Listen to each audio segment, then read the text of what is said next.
必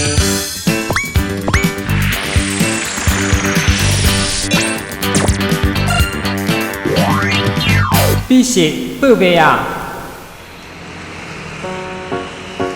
这间位于东风路上的台南市東幌に位置するこの健康焼肉屋喜一郎の一日は木炭を燃やすことから始まります。普通の木炭ではなく日本から輸入した備長炭を使います。脇役ですらこれだけ力を入れるのですから、主役の焼肉は絶対外れることはないでしょう。喜一郎で使用される A5 ランク和牛、イベリコ豚、日本産ホタテなど高級食材は全て空輸しています。そのこだわりの理由は消費者に極めの美味しさを提供したいというその一点の思いからです。店的话基本上我们都是只提供日本 A5 和牛还有澳洲的和牛的部分，然后猪肉的话我们只有西班牙的伊比利猪，然后食材都是我们就是精心挑选过，然後基本的に日本の英語和牛またはオーストラリアの和牛しか提供していません。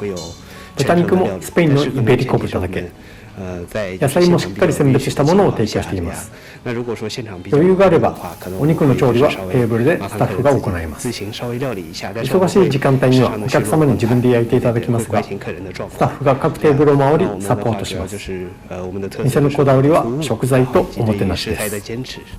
一郎先生当初与台湾妻子在澳洲攻读研究。一郎さんはオーストラリアの大学院で勉強していた時に台湾人の妻と知り合い、卒業後結婚を決めました。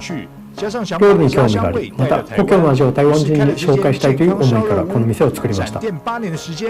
湾人の支持のおかげで店は8年目を迎え、感謝の気持ちを込めて美味しい料理で恩を返したいと考えています。对，因为其实台湾的客人都非常的热情。台湾人のお客様はとても情熱的で友好的です。主要是口味上，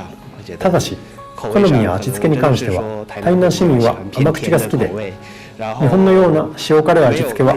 あまり好まない傾向にあります。また台南人は鍋料理が大好きです。8年をかけて現在当店でも鍋をサイドメニューとして提供するようになりました。而会把店名取为健康烧肉屋，其实也是因为老板店主の一郎さんは健康的な食材のみ提供したいという思いから店名も健康焼肉屋と名付けました。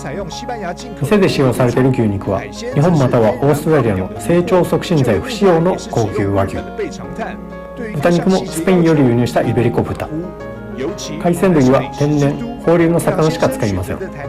木炭も日本の備長炭です。細かい部分まで一切手を抜かないグルメの街台南で店を作った一郎さんは台南の人情の深さを愛し、